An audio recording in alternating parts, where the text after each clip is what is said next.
You're listening to the 49 Carats Podcast, a 49ers Goldmine production with Stephanie Sanchez.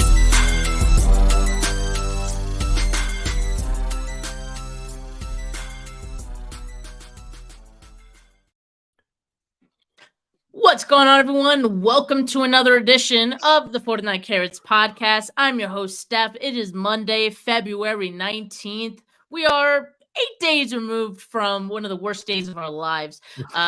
Weston, how do you feel? And joining me to talk about it, and the reactions that have surfaced, in the past week or so is Weston, my Monday co-host. Weston, how you doing, man? I don't know. I think I feel the same way you do, Steph. 8 days removed from arguably the worst day of my sporting life, to say the least. But other than that, I feel good. I'm actually really excited to talk about kind of our topics this evening, just because, I don't know. I feel like I have a pretty strong opinion related to it and the topics at hand. And, I know why things are done and why things are said and all that fun stuff, but it doesn't make it accurate or right. So I think this is just a well-timed show, given we're a full week removed from, it wasn't just knee jerk Monday. It was like knee jerk Monday, Tuesday, Wednesday, Thursday, Friday, Saturday, twice on Sunday. And here we are Monday. And it's just only gonna, ramp up from here. Yeah. Probably. This isn't the end. But you know what, Weston? I like strong opinions, and I'm glad you have them, because I think a lot of people have strong opinions right now. And I think, everyone has an opinion on what happened to the 49ers and the Super Bowl loss, and everyone's getting their takes off. A lot of takes, it feels like they've been festering for some years, and now is the perfect time to get them off, right? And, others, it seems like it's very reactionary to one game. So I guess what I want to ask you and what I want to go over is, what has been the most overblown reaction you have seen to the Super Bowl loss this week? All right. So can we, before I make my decision, can we just recap the top 5, right? So they understand where we're picking from. So it is the Kyle Shanahan is solely accountable for this loss, right? Blame game number 1. Blame game number 2 is George Kittle doesn't have eyes in the back of his head and doesn't recover fumbles. Blame game 3 is, the defense wasn't there, etc. And then I'll go back to the Kyle Shanahan about let's just couple in overtime with everything else and other decisions made throughout the game, right? That's all one, right? That's all lumped together. We would have the Deebo Samuel did not show up whatsoever for this particular game. And then the other one for me would be, why is Nick Bosa crashing down on 4th down? And, were any of us in the huddle and have any idea as to what the play call was and what his responsibility is? No, we Monday morning quarterback this thing, which is a lot of fun, and I enjoy doing that too.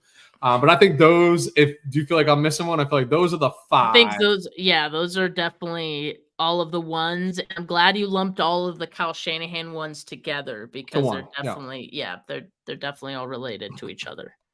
So, which of those would you say is maybe the worst or the most annoying fan reaction this week?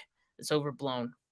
I so badly want to say the George Kittle stuff, but I do too. But I'm going to say Kyle Shanahan. I'm going to say the Kyle Shanahan, solely responsible for this loss. I think I saw today, a serial Super Bowl loser, right? Is what he was called as a coach. I swear to God, that's what I saw. And I'm just what are we doing here?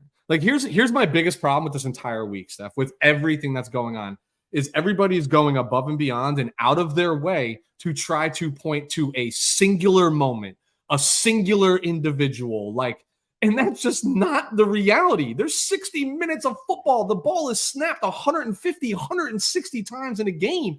It doesn't mean that some of these things that are being talked about aren't real and didn't happen and can't get any better than that where it's improvement. But literally, what are we talking about? Let me unpack this serial Super Bowl loser. Well, from all my true crime documentaries, and anytime serial is associated with something, it usually means more than one, right? So like now we're arguing about a guy who's had his team in more than one Super Bowl in a short window. Like that's bad. I don't understand.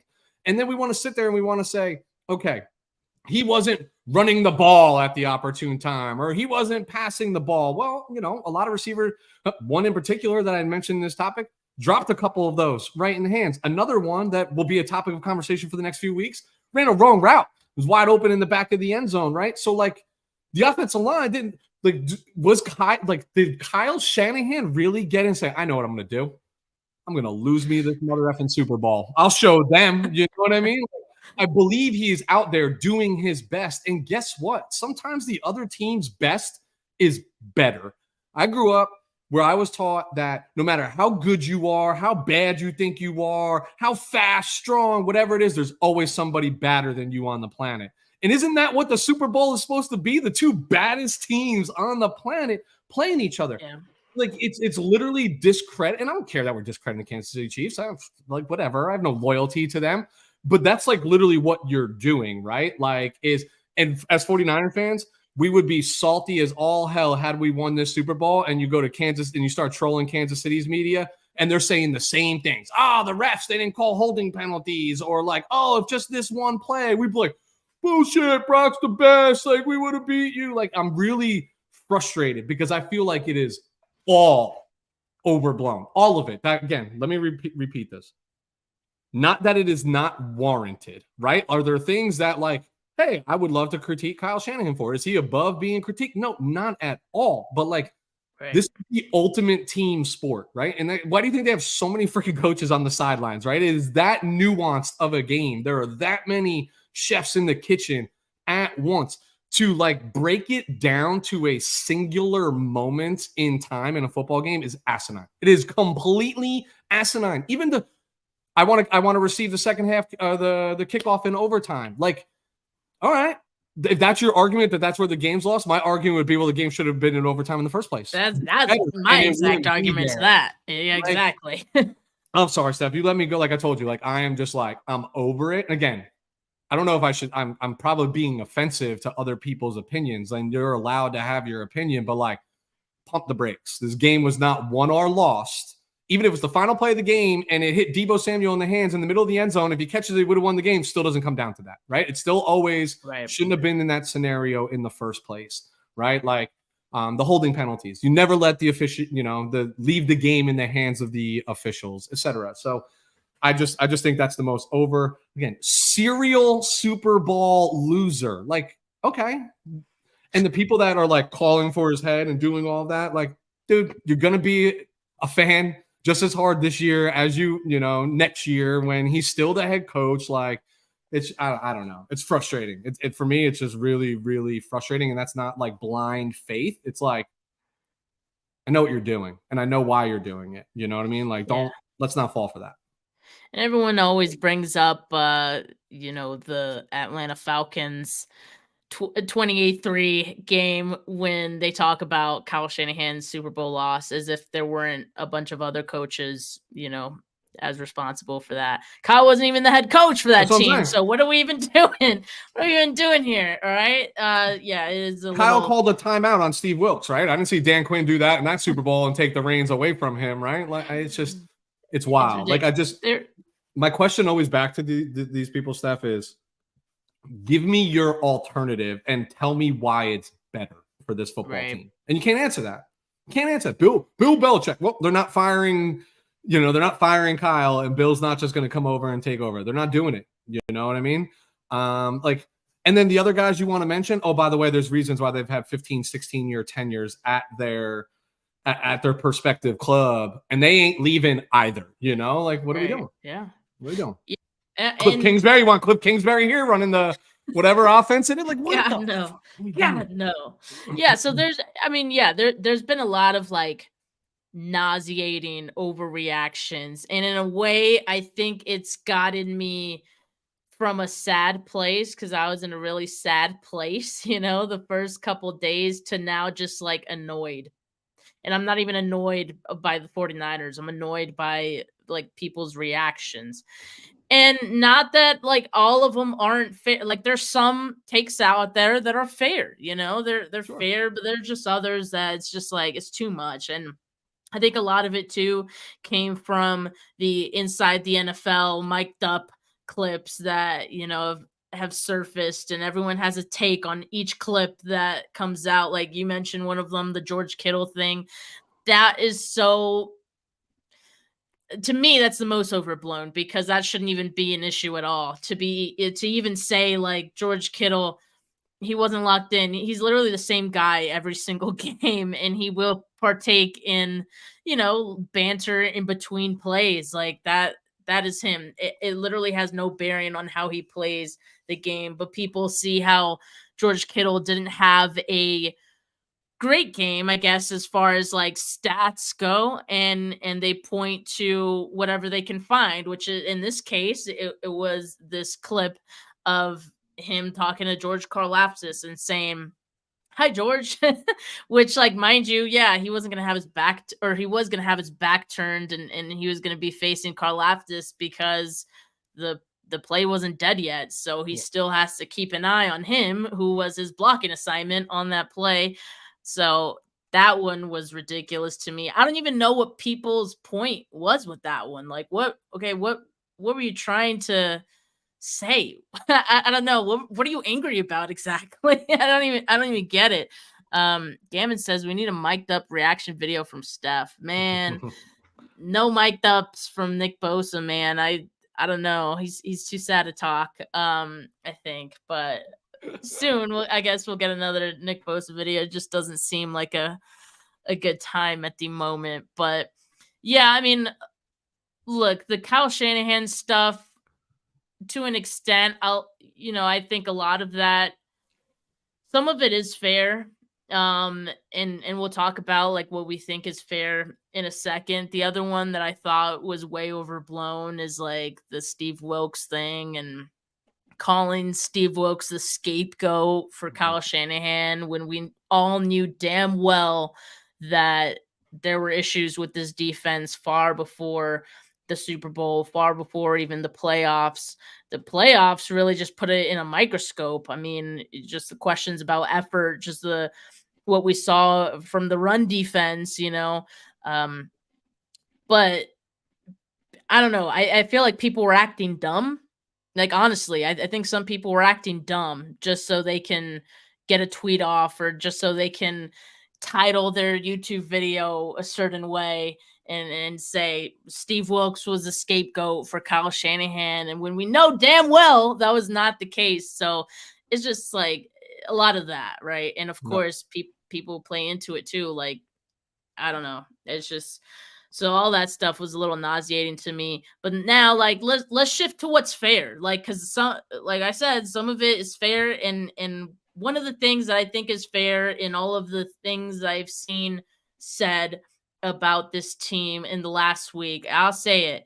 I think the accountability thing with Kyle Shanahan is a fair point to knock him on. And I know, I mean, I don't know if we'll ever get accountability from him as far as like to the media, right? We just want to see changed behavior as far as like some certain things. But in saying like Kyle needs to be held accountable, I think you also need to say like, okay, what did Kyle actually do wrong in this game? Which, like, yeah, the OT thing, some can argue like that was, you know, a bad decision. I like, the more I've thought about it, I think it's more of a bad decision. I'm okay with his reasoning, saying like, oh, the analytics said it wasn't that big of a difference. But at the end of the day, more than analytics have to go into those decisions. And I felt like, okay, you got to think about the team that's on the other side, and the team on the other side is Patrick Mahomes, Andy Reid, like, you know, and you're in a Super Bowl. Yeah, it's not just any game. So I think given that, it should change the way you make some decisions in crunch time.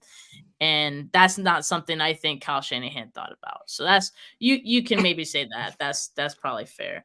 And then another thing is, like, as far as how prepared this team was, it just seemed very silly to me how many small execution mistakes Yep. we saw in this game that ended up being big execution mistakes in the grand scheme of things.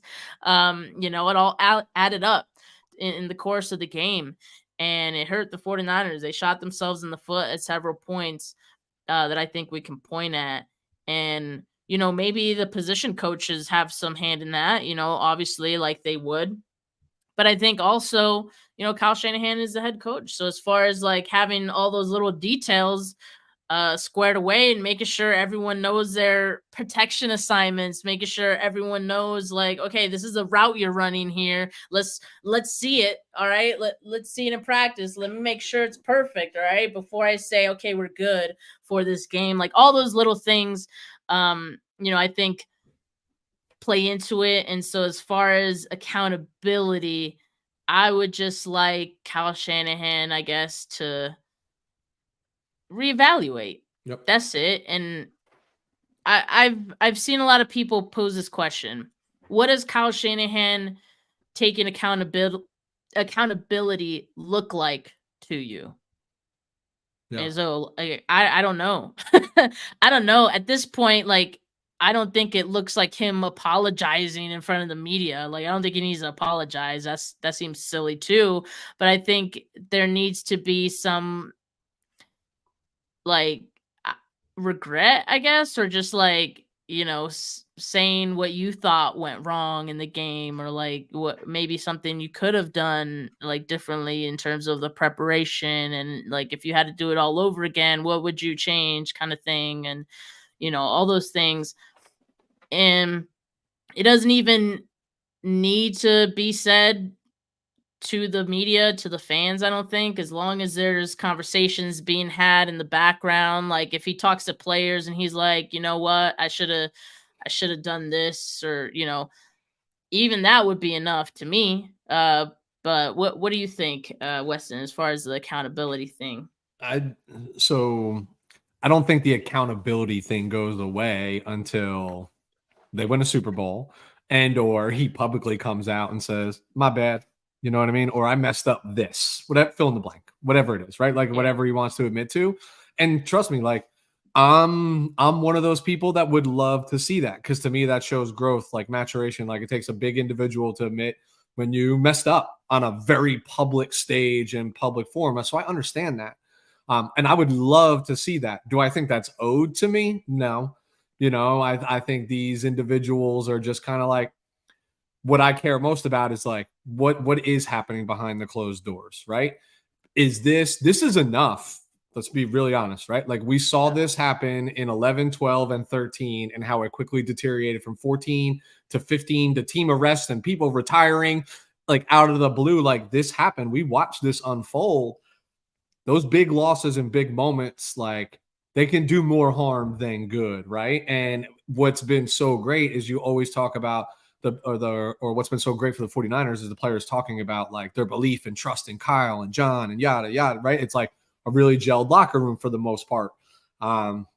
This can flip on a dime, right? Because of that. So I care more about, is he humble enough to have those discussions in the background? And then I agree with you that like some of the criticism, Kyle's preparation, play calling, whatever it was, does warrant criticism. Don't let my tirade before think that like I'm not paying attention to what he's doing and he gets a free pass. Like we're talking about two totally different things here. When I think about, the boy genius, Kyle Shanahan, going up against the most savvy veteran in Andy Reid, who's been in Kyle's shoes before and knows it and has experienced those highs of highs and lows of lows to like change the trajectory of his career. I just feel like the 49ers as a team, under this like this looseness that they carry themselves with, they tend to get sloppy, right? And they tend to maybe read their own clippings of like, we got the best roster in football, baby. Ain't nobody. We just got to line up and go do it. Like, let's not looks like it, right? Yeah, it's true. Like, don't forget the magnitude of the moment and the magnitude of your opponent. Like, if you're going up against Andy Reid, like, dude, you got to be 2 steps ahead. 2 steps ahead or you're 2 behind, right? And maybe that's what overtime was. Him thinking, I got this, but Andy being like, thanks for giving me the game. You know what I mean? Before the ball was even kicked off in overtime. Thank you for giving me that game and those decisions. I don't know. But I do think there is some criticism of him that is more than warranted in these overblown takes that we're talking about through the week. Yeah, definitely. There's that one of the mic'd up clips was right before the 4th and 1 in overtime that, the 49ers had forced the Chiefs into that 4th and 1. And you hear Kyle Shanahan say, all right, just one stop here and we're world champs or something like that. And he I don't know. Yeah, it's like, man, it really did come down to that play at the very end. But I mean, again, you're going up against the Chiefs and Patrick Mahomes. You can't just think it's going to be that easy because there's no way it's that easy. So, and I think a lot of us knew watching that 4th and 1, they're gonna convert here. It's just 1 yard. They're gonna convert here. Like, come on, what are we doing? But I think in the heat of the battle, man, the things happen, and I think there was a lot of blame that could be had in this game, and as we kind of like alluded to earlier, definitely a team loss. Even after the game, like Sunday night last week, I was thinking like that was a team loss, and totally. If that makes it easier or harder for you to cope with the loss, I mean, it is what it is, but in some ways it hurt a little bit more because you hope that the team would be just a little more focused and on their P's and Q's as far as like the execution goes. And, some of that we didn't really see. I think what magnifies this, right, from the reaction standpoint, especially some of these like crazy hot takes, and like I mentioned earlier, trying to point it to a singular person or a singular event or play in the game, is because the game actually ended on a singular play, right? Like it ended on one play, touchdown, walk off, game over, no redemption shot, and then like the moments start to creep in of like, how did we get here? Like, why are we in overtime in this game again? Like, why did we not put that away at the, with 2 minutes in the 4th? And we keep Patrick Mahomes the ball back to march down the field in the 4th quarter? You nuts? Like those sort of things like start to creep up where if they got beat by 28 points, you wouldn't even know what to point to. You would just be like, we got right, walked. Exactly. You know what I mean? Like we got walked. Team lost, baby. We got walked. Let's go. Like, I just think that magnifies it, right? Like just that for sure. Switch off and game over. For sure. Were there any takes that you kind of feel were fair? I know I pointed out the accountability thing, but and it seems like you agree on that. But were there any others that you kind of are like, that's fair? Elements of the Steve Wilks decision. I don't, and now, yes, guilty as charged. I went on and threw a little scapegoat thumbnail in there as well. But I came in to argue that he wasn't the scapegoat, right? Like that, to me, there's logic behind this. That's different, Weston. Yeah. I'm not taking a stand that Steve Wilks should remain here. I feel bad for the guy. I think he came into a different scenario, like a difficult situation. But the element that I agree is like, the decision made was the right decision, and we saw this literally all year. And I'm not here to be right. I'm just here to give you my opinion. But if you pull the 49K podcast from Monday night, 49K player of the week for weeks 6, 7, and 8, Steph and I had this conversation all the time where I literally said, God, don't the linebackers just look slow?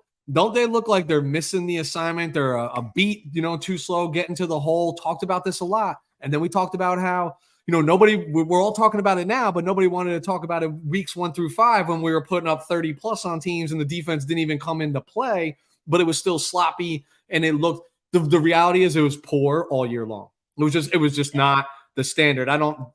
Don't give me the PFF grades and DVOA grades and statistics. I don't care. Like my eyes literally tell me that was not what we've just become accustomed to seeing, and something was out of sync. And then you hear the reports afterwards, right? Like, the defensive line is not connected to the back end, and therefore the middle's interrupt. Like, your linebackers interrupted. I was like, got it. My eyes weren't lying to me. And if there's an inherent mistrust between the head coach and any of the coordinators, one's got to go. The reality of this sport is it's never the head coach, right? Until the general manager and ownership makes that decision. That's just the truth. So I feel bad for the circumstances of Steve Wilks, but if we're talking about like overblown, I think there is validation into relieving him of his responsibilities as defensive coordinator for the San Francisco 49ers. That's simple.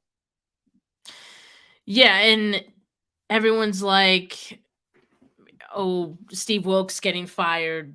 I mean, Kyle Shanahan had more to do with the loss than Steve Wilks, and that could be true because Kyle Shanahan is the head coach. But again, like, he can't fire himself. He's not going to fire himself. He's not going to give up offensive play calling, duties. And so, I mean, that's really the only other answer. And again, it didn't come down to just that one game. It was a full season of just a disconnect there on defense. So I just want to make sure, like, we all understand that it isn't just the one game thing. All right. So I guess, like, with that, given the 49ers are now looking for a defensive coordinator, like, we can shift the discussion to that, because I don't think I've gotten your thoughts, Weston, on, just what are some candidates out there that you think could be a good fit for the 49ers. I think we kind of know what isn't a good fit for the 49ers, and maybe that experiment did help Kyle Shanahan kind of understand, okay, maybe I shouldn't do that again. Yeah. So going into this, like, I certainly have my opinion. I'm sure you have yours as well. But for me, I need to know, like, what direction is planned for the entirety of the ball club, right? Which is going to make my decision for defense, defense coordinator. And here's what I mean by that. Like, is the mentality be like, look, we have an opportunity to retain basically all of our talent, extend some of our talent. Yes, they're another year older. Yes, we got pretty fortunate with injuries this season, et cetera, but we want to roll the dice and maybe plug a hole or two if we can in free agency or through some diamonds in the rough in the NFL draft. But if the mentality is run it back, right? And I know that, like, that's always going to be the mentality, but that's not necessarily the case, right? Is if the belief is like, we are going back to the Super Bowl, then I have to think about it in the terms of, well, then you want a defensive coordinator that probably is well equipped to coach the talent you have and what they're set up for to be successful, right? Like the framework of the defense that was Robert Saleh's and D'Amico Ryan's and some variation, because that's the way that side of the ball was compiled, right? Like, if you're coming in with a guy who's going to run a 3-4 and you want Nick Bosa standing up, right, covering running backs and tight ends, like, nah, guy, like, that's not going to fly. Like, that's not the brand of ball he plays. Do I think he's capable of doing that? Like, yeah, in a pinch, but not 40 snaps a game, Right. Like, I don't know the philosophy. So my thought process, and we can talk about names, and I'm curious as to how you're thinking about it, Steph, but, like, my thought is, I want to know what that is. And my gut tells me that it should be somebody who has familiarity with similar concepts that you already have run, because that's probably what Kyle's going to trust the most. And that's the ultimate thing. He has to trust him, has to trust whoever this individual is. That's kind of been, like, my biggest must for whoever the defensive coordinator is hired to be, right? Like, Kyle Shanahan needs to trust them. At one point in time, I'm sure Kyle Shanahan did trust Steve Wilks, right? But that faded rather quickly, and it just never seemed like Wilks got that trust back, and it led to him getting undermined a couple times in the season, in games like that. You don't want that. Yeah. So yeah, I think the players, like veterans, do have some say, or just, like, their opinion, I think, does matter in who the 49ers bring in. Like, obviously, like, yeah, you mentioned Nick Bosa, like, having him stand up, drop back in the cover, like, that's not his game. It's not going to work for him. And I mean, if you change the scheme that drastically, it would lead to you having to change some players. And I don't think that's something the 49ers want to do right now either. So while Kyle Shanahan did say like he's open to changing the scheme, like if it makes sense and all that, like I don't think it makes sense for this team. So that in itself does lessen, it filters your choices out quite a bit, right? And so now we're looking at, okay, who is someone Kyle Shanahan can trust, who runs, the same scheme that they're running.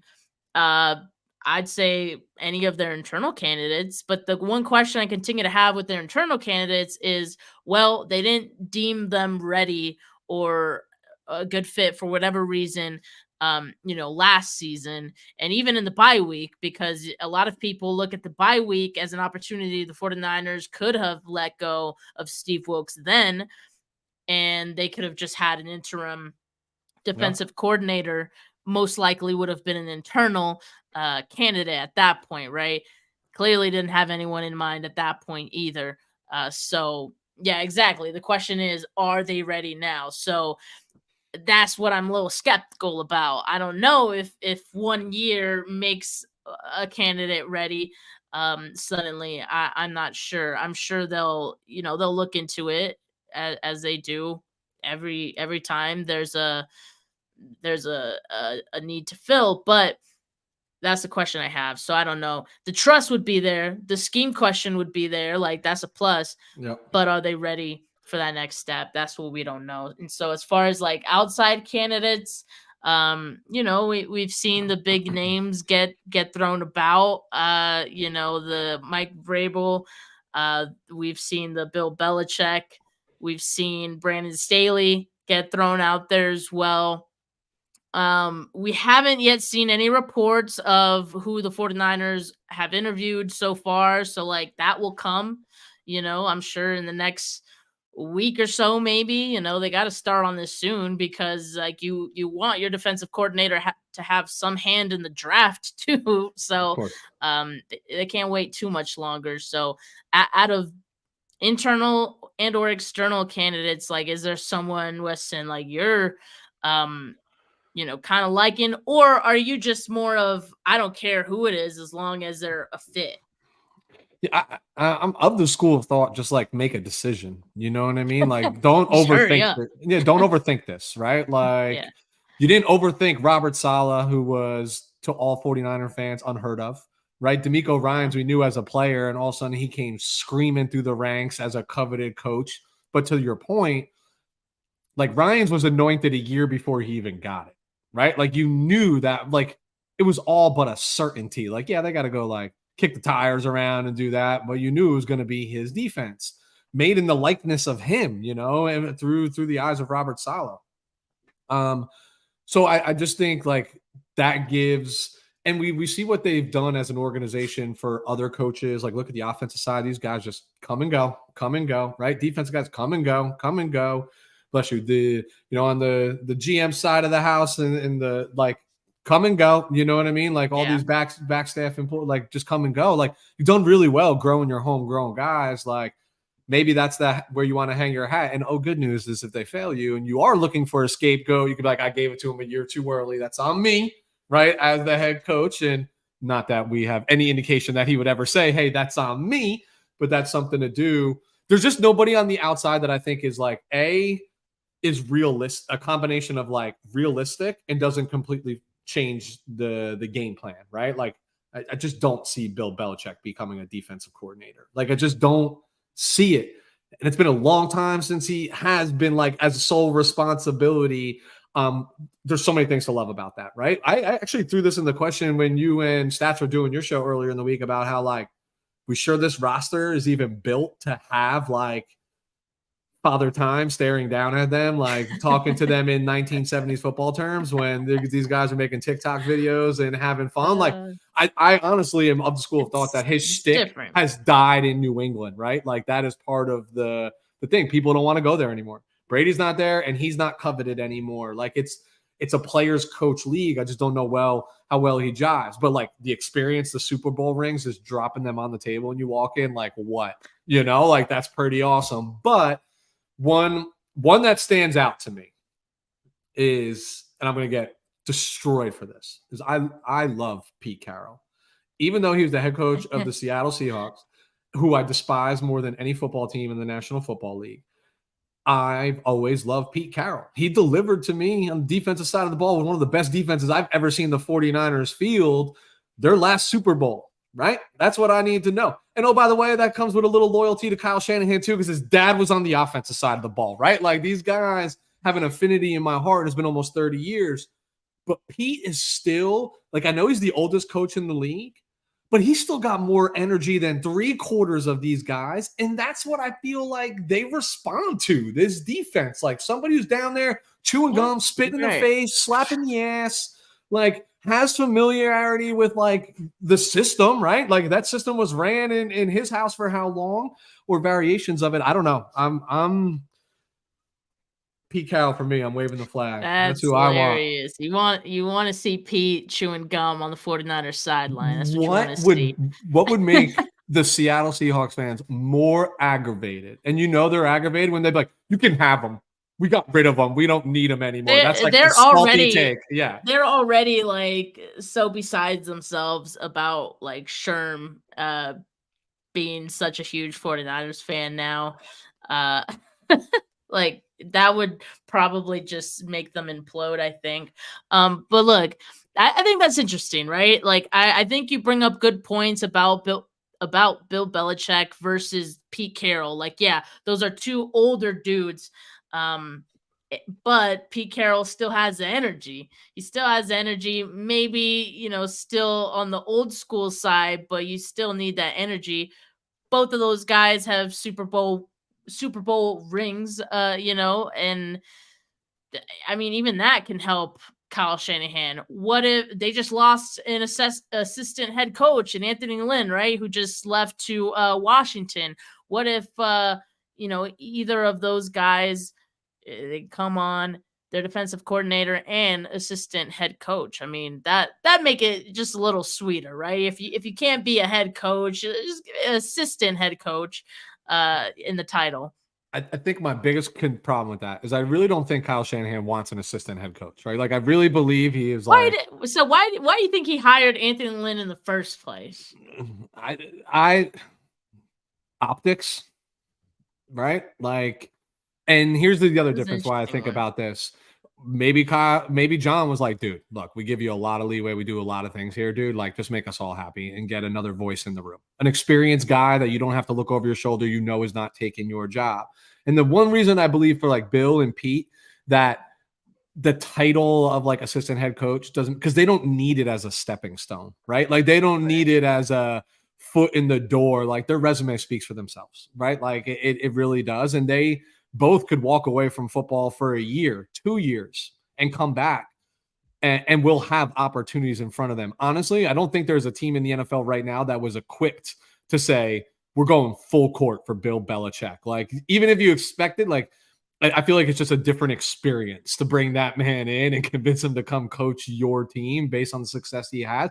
I think teams are already like, all right, this is what the pitch is next year, right? Like, we're gonna hire this guy for 1 year, but we know he's gone. I don't know, sick in my brain, but that's the way I think about it.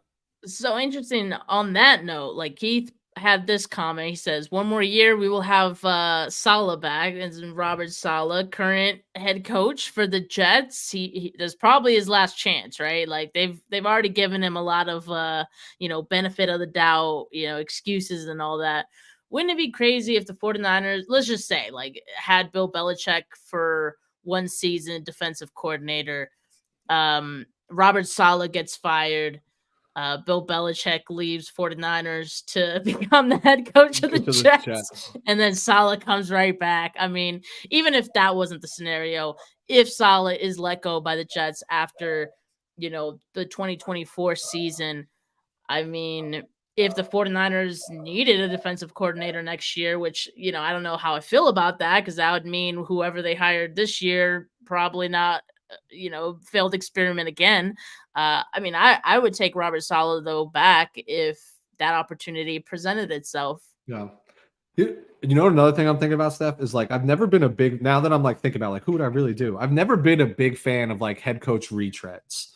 Meaning like I'd rather, if you're looking at super experience, like I'm looking at like lifetime defensive coordinators, right? Like Wink. I saw it. Keith put it up there. Yeah. Wink, right? Like someone like Wink. Spag, yes, he had a coaching stint. It wasn't pretty. We moved on, right? And now he's been a DC for a long, extended time. My concern about Saleh is I love Robert Saleh. But as somebody who's in New Jersey and very close to Jet fans, like that's where professional careers die, is with the New York Jets. And like that man has been through an awful lot in the last 3 to 4, an awful lot. Like he's on the front page of during football season of every newspaper that would come delivered to my door in my grocery store or whatever it is. He's getting dragged. And I'm like literally worried about his, and I'm not saying this jokingly, like just his mental health about how much he cares for football when that job is done. You know what I mean? Like it takes a toll. Look at Kyle. The dude was a young buck when he got hired in 2017. Don't tell me this doesn't age you like dogs. 7 years for every year that you're in this league. It just does a lot. It does a lot. But that said, I love Saleh. But like Keith was right. I didn't even think about it. Like, bring me Wink. He's a genius. You know what I mean? Like I would love to see Wink Martindale in San Francisco. But I'm still sticking with Pete Carroll. I want Pete Carroll.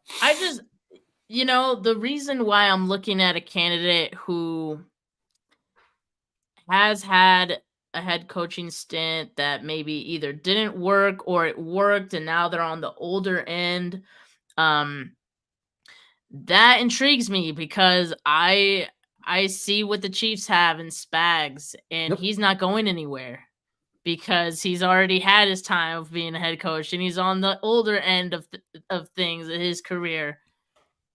And look how good they have it. Yeah. What the 49ers would hit the gold mine if they found a defensive coordinator like that, who they don't have to worry about replacing every freaking year, but is so good that they would be competitive every single year. That's hard to find, right? But I feel like there's a couple of candidates like that out there. And who knows if Saleh does end up, getting fired in a year.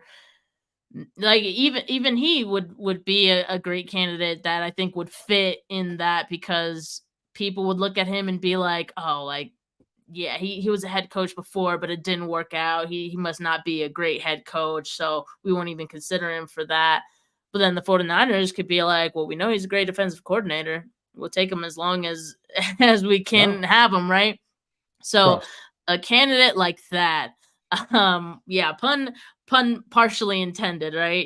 When it comes to the 49ers, there's a lot of great puns that come to mind when it comes to gold and all that. But I mean, I think it would be great if the 49ers could find a candidate, but we'll see. I mean, I'm sure in the next week or so, we're going to see reports of who the 49ers might be interested in, who they're interviewing with. Maybe we won't even see reports. Maybe we'll just get like the report that they've hired someone right away. Who knows? But there's a lot of intrigue in all of this, and hopefully it just goes a lot better than it did, the last time around, because I do really feel like that just really impacted just like the energy around the team this year, more than I think we kind of wanted to acknowledge as the season went on. It's what it all boils down to what you said before. Trust. Just okay. Yeah. I will have trust in this decision if I feel like you have trust in your decision, right? As to who you brought. Like, I don't have a problem with Kyle being the OC and the head coach. I don't. We see that more often than we don't in this league, right? Like, for me, it's like, but you can't also be the defensive coordinator, Kyle. Like, one of those things has to go. Exactly. If you want to be the defense coordinator, I don't give a shit. You got to give up the offensive play call. You know what I mean? Like, one of these things got to give. I know as the head coach, you have oversight of all of it, but like there has to be like, I can't remember a single time during Saleh and D'Amico's tenure as our DCs that I was like, is he questioning them? Is he like, like it just never felt that way ever once, Ever. Exactly. And so that's why I would give the internal candidate like a real hard look for that reason, but are they ready? That's the question. Yeah. But even if they're not, they're going to have a lot of support. I think he's going to get a lot of support from Kyle Shanahan, more so than an outside candidate, right? So Yeah. I think that's the benefit to that, but we'll see. Just to end the show here, though, I wanted to put this old quote, and it is from, I believe, like an old Niners Nation article, but this is a direct quote from Kyle Shanahan. And I don't remember what year it's from, but it's an old one. And I believe it's in response to him being asked about coaches and all that. Sounds a little similar to the conversation he had with media about a week ago. He says, quote, "No, I don't see myself making any specific changes. I like our staff a lot. I think we've got some good coaches. I think there's areas we can all get better in. I have an obligation to this organization that, just like I say with any player, when you guys ask me, hey, is this guy tradable or anything like that, I'll never say no one's for sure not. I mean, if Bill Belichick became available 2 weeks from now and said he wants to come here, and I was told I had to let someone go to bring him in, that would probably be a smart decision to do that. I'm not going to ever say that everyone is just totally safe forever." End quote. I thought it was interesting. He mentioned Bill Belichick there, and I think it just kind of underlines the interest that Kyle Shanahan would have in Bill Belichick, as a defensive coordinator with a team, of course, that also, as we've mentioned here, Bill would have to want that, right? Yeah, So of course. I'm sure that Kyle has John, maybe even Mike Shanahan has made a call, to Bill and trying to sway him. But we'll see. There's going to be many more updates in the coming weeks. Weston and I will be here every Monday, 4 p.m. Pacific, like we always are, to talk through all the off-season topics. So make sure you like this video. Make sure you subscribe to the channel if you have not yet. Not just mine, but Weston's as well. We're Talking Football Podcast, Steph 49K. But with that, have a good rest of your Monday, people. Peace.